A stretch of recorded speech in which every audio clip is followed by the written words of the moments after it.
యుద్ధతో ఇయ్యలేదు. అసలు ఒక మాటలు చెప్పాలంటే ఆ కాంగ్రెస్ అభయహస్తం అనే మేనిఫెస్టో ఏదైతే ఉందో అది ఈ శతాబ్దపు అతిపెద్ద మోసం. అది ఈ శతాబ్దంలోనే అతిపెద్ద మోసం ఏదైనా ఉందంటే కాంగ్రెస్ అభయహస్తం అనే మేనిఫెస్టో. ఒక్క వర్గం కాదు, అందరినీ మోసం చేసిండు.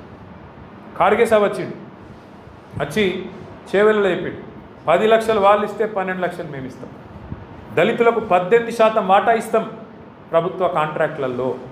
ఇచ్చిర్రా? పెంచుతామన్నారు, పెన్షన్లు పెంచినరా? ఇంకెన్ని చెప్పినారు? ఒకటి కాదు, ఇన్నునే ఎంతో ఇంత పెద్ద లిస్ట్ ఉందని. నేను ఫస్ట్ మహేష్ని కోరేది ఏంటంటే ఫస్ట్ మనోళ్ళకి నేర్పిను అలా మేనిఫెస్టోలా ఎస్సీ ఎస్టీ డిక్లరేషన్లా దళితులకు ఇచ్చిన మాటలు ఏంది? ఉత్త దళిత బందే కాదు. వీళ్ళెంత లంగలంటే ఏది పడుతుందో చెప్పుకుంటా మీరు నోటికి ఎంత వస్తే అంత. ఆ శ్రీధర్ బాబు అంటే ఆయన రాసిండు మేనిఫెస్టో, చైర్మన్ అయిన దాన్ని. నేను అసెంబ్లీలో ఆయన లేచినప్పుడల్లా అడుగుతా, ఏమైనా నువ్వేగా చైర్మన్, నువ్వు ఇలా బాగా నడుపుతున్నావు. ఇస్తామండి అంటాడు. ఇస్తామండి అంటే నువ్వే చెప్పినావు కదా 100 రోజులు ఇస్తా అని. 100 రోజుల్లో ఇస్తా, 6 అయినా ఇటు సూర్యుడు అటు పొడిచినా అని డైలాగులు కొట్టింటే మేం కాదు. అందుకే అడుగుతున్నాం. 100 రోజుల్లో చేయలేదు కాబట్టి 600 రోజులు అయింది కాబట్టి అడుగుతున్నాం బరాబర్. అంటే వాళ్ళకు ఉక్రోషం వస్తాను. ఇక ముఖ్యమంత్రి ఏమని అడిగి మీరు చూస్తాను. ఆయన మాటలు, ఆయన పద్ధతులు ఎవడన్నా అంటాడే ఊళ్ళల్లో ఆఖరికి పైసలు లేనోడన్నా మాట్లాడతారు అట్లా. లోపల బని పొక్కలున్న మీదికెళ్ళి మాత్రం తెల్లంగా వేసుకొని ఏం షాన్ మే ఫరక్ నీ అని అన్నట్టు ఉంటాం. ఎవడన్నా ముఖ్యమంత్రి నేను ఢిల్లీకి పోతున్నాను కలుపుతలేరు, చెప్పులు ఎత్తుకపోతున్నామో అని అపాయింట్మెంట్ ఇస్తలేరు, ఎవడన్నా అంటాడా? అరే ఇంత అన్యాయం మాటలు. ఇంకా ఘోరం ఏంటంటే, ఇంకా ఘోరం ఏం చేస్తారా? ఆయన గోసుక తింటారా? ఇక ఏమంటాం? ఇక నన్ను గోసుక తింటారా అంటే కోసుక తింటా, గొర్రెనా మేకనా లేకపోతే వాడు చికెనా? కోసుక తింటారా? నన్ను ఏం చెప్తారు మీరు అంటే? నేను గద్దె మీద కూర్చున్నా, ఇప్పుడు నన్ను ఏం బిక్తారు మీరు అంటుండు. మరి ఏం బిక్తారు అంటే మరి పీకేది మనమే చూపెట్టాలి.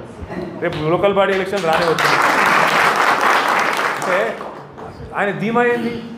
ఇప్పుడు డాక్టర్ అంబేద్కర్ గారు మన రాజ్యాంగ నిర్మాత, భారతరత్న, పాపం పెద్ద మనిషి అన్ని ఆలోచన చేసిండు, అద్భుతమైన రాజ్యాంగం రాసిండు. కానీ గిసొంటి లంగలు ఉంటారని ఆయన కూడా ఊహించారు. గద్దెనెక్కివ్వండి మళ్ళీ తిరిగి 5 ఏళ్ళ లోపల దించే అవకాశం లేదు. ఎక్కినానుకో కూర్చోవాలి, మళ్ళీ వాడిని దించాలని మళ్ళీ 5 ఏళ్ళు చూడాలి ఇంతదాకా.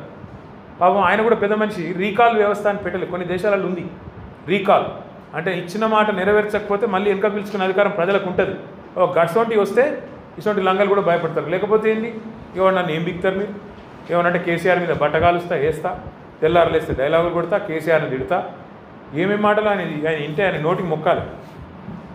గుడ్లు వీకి గోటిలాడుతాడు, మెడల పేగులు వేసుకుంటాడు, బట్టలు కూడా తీసి కొడతాడు. వీడు ముఖ్యమంత్రి. మళ్ళీ వాని ఏమన్నా తిరిగితే నాకు బలపాటు. ఇదో పెద్ద కథ. మళ్ళీ వాడిని గట్టిగా ఏమన్నా అన్నా అనుకో, మా లచ్చనని అంటాడు, నువ్వు తిట్టకు సార్ అంటే.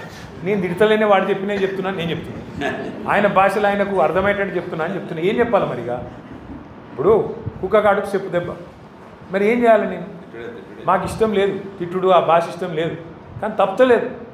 ఎందుకంటే ఆయనకు ఇంకో భాష అర్థమైతలేదు. నిన్న కూడా కేసీఆర్ తుంగతుర్తికి, కోదాడకు, సూర్యాపేటకు చివరి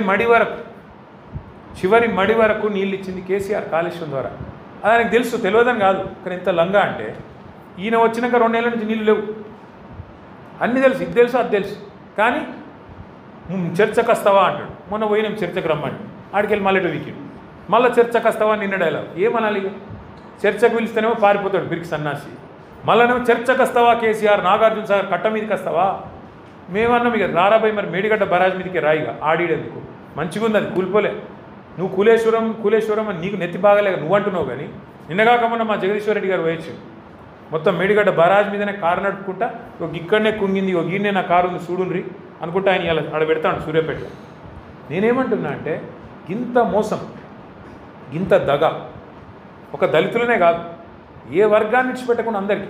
ఆడబిడ్డలకు చెప్పిండు నెలకు 2500 ఇస్తాను, ఎదురు చూస్తాను. 1,68,00,000 మంది ఆడపిల్లలు 18 ఏళ్ళు నిండిన వాళ్ళు ఉన్నారు రాష్ట్రంలో.